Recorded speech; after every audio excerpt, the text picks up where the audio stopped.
حضرت مولا علی شیر خدا رضی اللہ تعالیٰ عنہ ارشاد فرماتے ہیں کہ ایک عرابی نبی پاک صلی اللہ علیہ وسلم کی بارگاہ میں آیا اور اس نے بار بار سوال کیا، بار بار حضور سے سوال کرنے لگا۔ سرکار کی عادت تھی کہ جب آپ کی طبیعت مبارک، مزاج مبارک بڑا ٹھنڈا ہوتا تھا تو آپ سوالوں کے جواب دیتے، اور جب کوئی سوال کا جواب نہ دینا چاہتے تو خاموش ہو جاتے، لیکن اس نے بار بار اصرار کیا نا۔ یہ مجموع الزوائد میں حدیث موجود ہے، راوی ہے مولا علی شیر خدا۔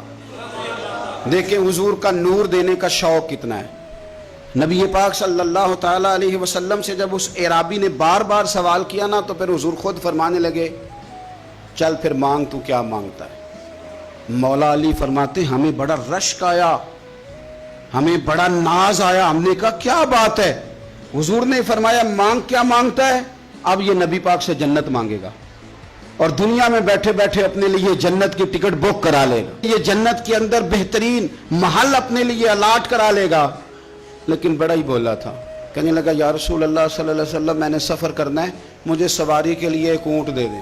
تو حضرت علی فرماتے ہیں اس نے سوال تو کیا پر جو ہماری طبیعت تھی اس مطابق اس نے نہیں کیا، یعنی جس طرح کا دروازہ تھا اس طرح کی بھیک نہیں مانگی۔ اس نے اونٹ مانگا، حضور نے فرمایا چل دیا تجھے، فرمایا چل اونٹ دے دیا، اب تو کچھ اور بھی مانگ لے۔ حضرت علی کہنے لگے لو بڑے نصیب والا، ایک چانس اور ملا ہے۔ تو کہنے لگا حضور اس طرح کریں، جو اونٹ پر کجاوا باندھا جاتا ہے وہ بھی دے دے۔ تو حضرت علی شیر خدا فرمانے لگے ہم نے کہا تیرا اللہ بھلا کرے، تو کہاں اڑ گیا ہے؟ حضور نے نا مسکرا کے ایک تیسرا موقع دیا، فرمایا چل تجھے کجاوا بھی دیا، کچھ اور مانگ لے۔ کہنے لگا حضور سفر بڑا لمبا ہے، آنے جانے کا خرچہ بھی دے دے۔ تو سرکار دو عالم صلی اللہ علیہ وسلم مسکرائے، فرمایا جا تجھے دیا۔ پھر حضور نے ایک مثال بیان کی اور فرمایا تجھ سے تو بنی اسرائیل کی وہ بوڑھی ہی اچھی تھی۔ یا رسول اللہ کون سی؟ فرمایا حضرت موسیٰ علیہ السلام جب اپنے وطن سے ہجرت کر رہے تھے، گھوڑوں پر بیٹھے، اونٹوں پر بیٹھے، لیکن اونٹ گھوڑے جاتے نہیں تھے، واپس لوٹتے تھے۔ تو حضرت موسیٰ علیہ السلام نے عرض کی اللہ یہ جاتے کیوں نہیں؟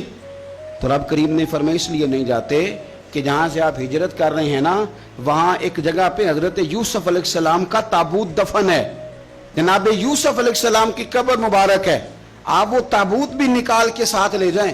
یہ اگر رب نے بتا دیا تو اللہ یہ بھی تو بتا سکتا ہے نا کہ قبر کہاں ہے۔ یہ بتا دیا تابوت لے جائیں، یہ نہیں بتایا کہاں ہے۔ یہ حضرت موسیٰ علیہ السلام آپ خود تلاش کریں گے۔ تو حضرت موسیٰ علیہ السلام نے بنی اسرائیل کے لوگوں سے پوچھا کہ وہ کہاں ہیں تابوت حضرت یوسف کا؟ تو وہ کہنے لگے ہمیں تو نہیں پتہ، ایک بوڑھی اماں ہے پرانی، اسے پتہ ہے۔ حضرت موسیٰ علیہ السلام اس بوڑھی سے ملے تو فرمایا بتا دے کہ وہ تابوت کہاں ہے، حضرت یوسف کی قبر کہاں ہے۔ آج لوگ کہتے ہیں مزاروں پہ نہیں جانا چاہیے، تو پڑھو نا یہ حدیث کھول کے۔ نبی پاک صلی اللہ تعالیٰ علیہ وآلہ وسلم فرماتے ہیں کہ دیکھو قبر کا رستہ، مزار کا رستہ بتانے کا وہ عورت قیمت مانگ رہی ہے۔ حضرت موسیٰ کی ملاقات ہوئی تو آپ نے فرمایا اماں تمہیں پتہ ہے جناب یوسف کا مزار کہاں ہے، قبر کہاں ہے؟ کہنے لگی پتہ ہے۔ آپ نے فرمایا بتا دے۔ کہنے لگی مفت کیسے بتا دوں؟ ابھی تو لوگوں کو مزاروں پہ جانے کی دلیل نہیں مل رہی، اور یہاں وہ بوڑھی کہتی ہے اور بیان کر رہے ہیں میرے نبی پاک صلی اللہ علیہ وسلم۔ اور بوڑھی کہنے لگی مفت نہیں بتاؤں گی۔ تو حضرت موسیٰ فرمانے لگے قیمت لے لے۔ کہنے لگی بالکل آپ قیمت دیں گے تو بتاؤں گی۔ فرمایا قیمت کیا ہے؟ کہنے لگی قیمت یہ ہے کہ جنت میں مجھے بھی اس محلے میں مکان چاہیے جس میں حضرت موسیٰ علیہ السلام کا مکان ہو، اس محلے میں مجھے بھی مکان چاہیے، اسی درجے میں آپ کے ساتھ۔